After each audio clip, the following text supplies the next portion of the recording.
এখন আমরা নেমে যাব পাহাড় থেকে। এখানে বাইক দিয়ে গাড়ি দিয়ে আসা যায়। কীরকম তোমরা কেউই ভয় পেও না, হ্যাঁ? দেখছো কীরকম খাড়া? দাঁড়াও,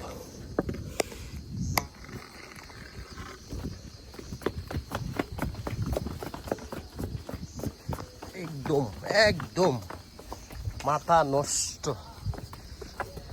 এই যে একদম খাড়া।